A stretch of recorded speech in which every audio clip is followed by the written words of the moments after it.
जय हिंद फ्रेंड्स, कैसे हैं आप लोग। देखिए, आज हम लोग बात करेंगे जो फ्रांस के जो राष्ट्रपति हैं इमैनुअल मैक्रोन। उन्होंने क्या कहा है। उन्होंने कहा है कि यूरोप मर जाएगा। किस कॉन्टेस्ट में कहा, क्या रेफरेंस लेके कहा, उसको लेकर हम लोग बात करेंगे और क्यों कहा, क्या मायने रखता है। ठीक है, पूरे डिटेल्स में समझेंगे। आशा करता हूं आपको वीडियो समझ में आएगा तो आपसे रिक्वेस्ट है आप शेयर करिएगा।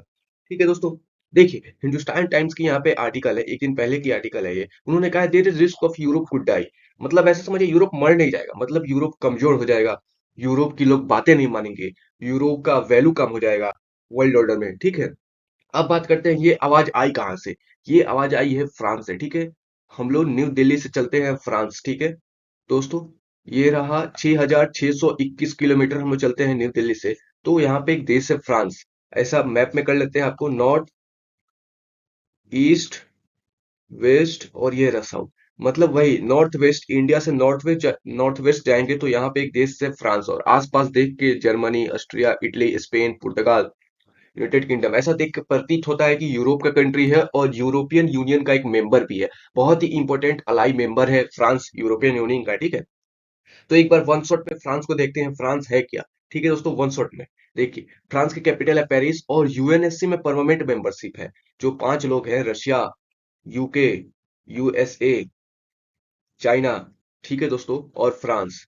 तो इसमें से ये पांचवा मेंबर एक ये भी है फ्रांस। और सोचिए ये वर्ल्ड ऑर्डर में बहुत ही इंपॉर्टेंट मायने रखता है। फ्रांस की बातें मतलब समझिए पूरी दुनिया में सुनी जाती हैं, पूरी दुनिया के लोग इस पे गौर करते हैं।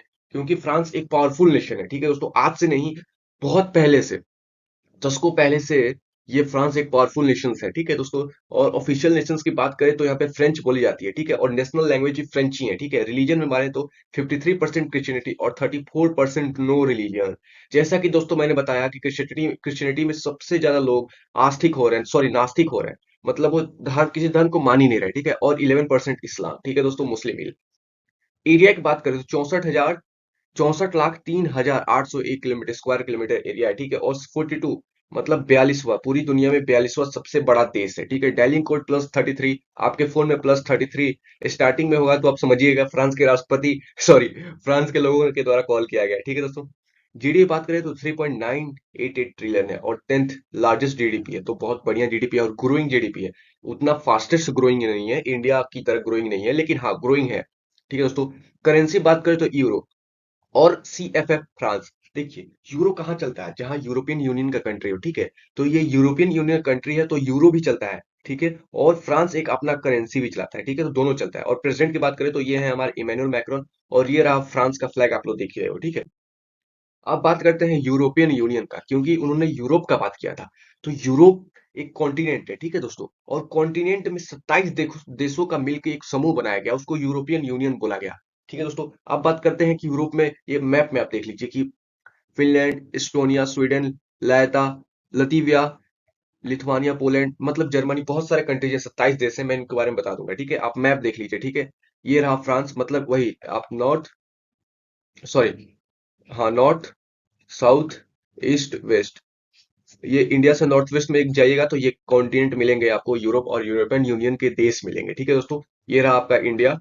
इंडिया मैं आपको अच्छे से मैप में लोकेट करता हूँ, आपको मैप समझने में दिक्कत नहीं होगा। ठीक है, अब बात करते हैं यूईयू, मतलब यूरोपियन यूनियन है क्या। देखिए ये एक संगठन है। ठीक है, संगठन, ग्रुप। ठीक है दोस्तों, जो बोलिए। ठीक है, और ये 27 देशों का मिलकर बना है। इसको 1 नवंबर 1993 को बनाया गया। ठीक है, क्यों बनाया गया, ये एक इंटरनेशनल ऑर्गेनाइजेशन कंप्राइजिंग ग्रुप है। ठीक है, इसका मतलब मेन काम है ना इकोनॉमिक, सोशल और सिक्योरिटी पॉलिटिक्स। यहाँ पे आपको पता होना चाहिए कि जितने भी यूरोपियन यूनियन कंट्री है उन लोगों में फ्री ट्रेड होता है। ठीक है, फ्री ट्रेड होता है, एक ही करेंसी एक ही चलती है, यूरो। तो ऐसा समझिए पॉलिटिकल और इकोनॉमिक बैलेंस को लेके, और इकोनॉमिक स्टेबिलिटी को लेके बनाया गया यूरोपियन यूनियन को। ठीक है, मोटो बात करें तो लैटिन में बात करें, वैरायटी कोर्डिया, मतलब यूनाइटेड इन डाइवर्सिटी। ठीक है, अब ऐसे आप समझ रहे हो कि डाइवर्सिटी, विविध विविध, विभिन्न प्रकार की विविधताओं को वाला। जैसे कि इंडिया एक डाइवर्स डाइवर्स कंट्री है। ठीक है, तो ऐसे ही यूरोप में भी बहुत सारे कंट्रीज है जो यहाँ पे अलग अलग कल्चर लैंग्वेज बोली जाती है, लेकिन फिर भी वो एक साथ मिल के रहते हैं। ठीक है दोस्तों, यहाँ पे ये बात किया गया और ये मोटो भी यही बनाया गया, तो बहुत अच्छा मोटो है। और anthem, anthem you of Europe, इनका एक अलग से नेशनल एंथम है। कैपिटल बने तो ब्रसेल्स बनाया गया। ब्रसेल्स बेल्जियम का भी कैपिटल है। और दोस्तों आपको बताऊं, यूरोपियन यूनियन में है ना, अपर हाउस और लोअर हाउस जैसे दोनों है। जैसे लोकसभा राज्यसभा है ना दोस्तों, वैसे ही यहाँ पर भी है। ठीक है दोस्तों। तो काउंसिल ऑफ यूरोपियन यूनियन और यूरोपियन पार्लियामेंट, बाकायदा इनका एक पार्लियामेंट भी है। ठीक है दोस्तों। जैसे कि मैं बताया, करेंसी यहाँ पे यूरो चलती है, पूरी कंट्री चलाते हैं, और कोई कोई कंट्रीज अपना स्पेसिफिक करेंसी भी चलाते हैं। ठीक है दोस्तों।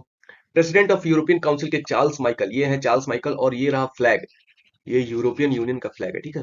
अब बात करते हैं दोस्तों, ये आप 28 कंट्रीज के मेंबर हैं, सॉरी 27। ये यूनाइटेड किंगडम है दोस्तों, ये निकल गया, ये हाल ही में निकल गया यूरोपियन यूनियन से। ठीक है दोस्तों। लेकिन फिर भी हाँ, ये सपोर्ट करता है यूनियन यूनियन को। ठीक है दोस्तों। अब बात करते हैं कि मैक्रोन साहब ने क्या किया। देखिए, मैक्रोन से कहा कि यूरोप को डाई, ठीक है, यूरोप अस्त व्यस्त हो जाएगा, मर जाएगा, कोई वजूद नहीं रहेगा, वैल्यू नहीं रहेगा, छोटे कंट्रीज के रूप में देखा जाएगा, बात बड़े मंच पे बातें नहीं सुनी जाएंगी। उन्होंने कहा कि हम लोग नॉट इक्विप्ड हैं, मतलब कि हम लोग तैयार ही नहीं है कि हम लोग मिलिट्री, इकोनॉमिक और ट्रेड में अच्छा कुछ कर पाए। हम लोग सपोज करिए, इन्होंने कहा कि अगर युद्ध हो जाता है तो हम लोग तैयार ही नहीं है। ये कहाँ कहाँ, ये सोवरेन यूनिवर्सिटी है पेरिस में, पेरिस फ्रांस की राजधानी है, यहीं पे eiffel टावर है। इन्होंने कहा, वहां पे एक यूनिवर्सिटी में दे रहे थे स्पीच, तो कहा कि हम लोग तैयार ही नहीं है, यूरोपियन यूनियन तैयार ही नहीं है कि कभी युद्ध कर सके किसी से वन टू वन। ठीक है दोस्तों। और आपको बताऊं कि यूरोप का इकोनॉमिक, ट्रेड और मिलिट्री सब कुछ डाउन जा रहा है, सब कुछ डाउन जा रहा है। ठीक है दोस्तों। और आपको सबसे बड़ा एक और रीजन पता होना चाहिए कि जितने भी इंडस्ट्रीज हैं यहाँ से निकल रही है, कहाँ जा रही है, एशिया में जा रही है। कहाँ? एशिया में, जैसे इंडिया चाइना में सारे के सारे यूरोप की अच्छी अच्छी कंपनी चली गई, इंडस्ट्रियलाइजेशन डाउन हो गया, लोग वहां पे टूरिज्म के रूप में बहुत कम जा रहे हैं, लोग ज्यादा प्रेफर कर रहे हैं एशिया को एक्सप्लोर करने को। यही कुछ रीजंस के लेके उन्होंने कहा। और वो कहा कि हम लोग वीक हो रहे हैं, यूरोप वीक हो रहा है, और ये लिटरली बात सही भी है कुछ हद तक। ठीक है दोस्तों। और आगे उन्होंने कहा कि यूक्रेन को, हमें नॉट अलाउड, रसिया को हम लोग जीतने नहीं देंगे, और यूक्रेन, मतलब यूक्रेन को जीतने नहीं देना चाहिए। ठीक है दोस्तों। मतलब ऐसा कॉन्टेस्ट में समझिए कि ये चाहते नहीं कि रसिया जीते। ठीक है दोस्तों, यही बात है। और ये नहीं चाहते हैं, पूरा नाटोस कंट्री, पूरा यूरोप चाहता है कि रसिया कभी नहीं जीते। ठीक है दोस्तों। और ये आगे उन्होंने कहा कि हम लोग को साइबर सिक्योरिटी से इक्विप होना चाहिए। और उन्होंने कहा कि एक यूरोपियन एकेडमी बनाना चाहिए। ठीक है दोस्तों। जहां पे high ranking military personnel train किए जाए और मीटिंग हो। ठीक है दोस्तों।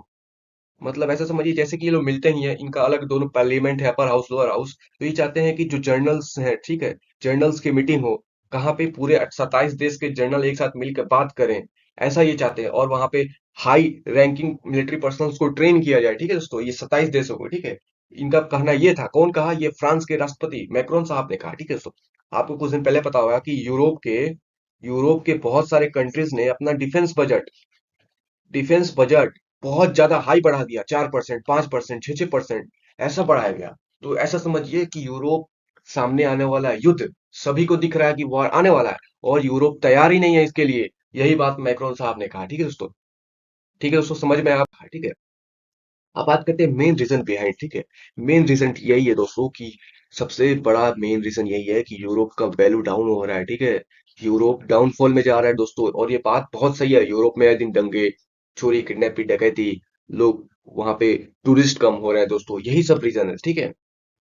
और बताऊं कि जो बड़े बड़े कंट्रीज, बड़े बड़े जो मैन्युफैक्चरिंग इंडस्ट्रीज हैं, वो एशिया में आ रहे हैं। ठीक है। एशिया में आ रहे हैं, एशिया में इंडिया चाइना डेवलप कर रहे हैं। यही सब कुछ रीजंस की वजह से इन्होंने ये कहा है। ठीक है। और बताऊं कि उन्होंने आगे ये भी कहा कि हम लोगों ने जो कंट्रीब्यूशंस किया है, और नेक्स्ट 5 ईयर का प्लान इन्होंने ईयू में, यूरोपियन यूनियन का पार्लियामेंट, यूरोपियन यूनियन को थमा दिया है, मतलब एक बिल वगैरह कुछ बताया कि हम लोग को अगले 5 साल में ये काम करने चाहिए, ये काम करने चाहिए, ऐसे हम लोग को और मजबूत होना चाहिए, जियो पॉलिटिकल, मतलब बहुत सारे अपना अपना जो परसेप्शंस था फ्रांस ने, उसने अपना यूरोपियन यूनियन में बात रख दिया है, और जो पेपर होते हैं सबमिट कर दिया है। उसमें जो अगले 5 साल का जो रोड मैप है ना, रोड मैप अगले 5 साल का, उसने वो रखा है। ठीक है। तो आशा करता हूँ आपको वीडियो समझ में आया होगा। समझ में नहीं आया तो कमेंट कर दो यार। तो और समझ में आया तो आप शेयर करो। तो सी यू सून, बाय गाइस, जय हिंद।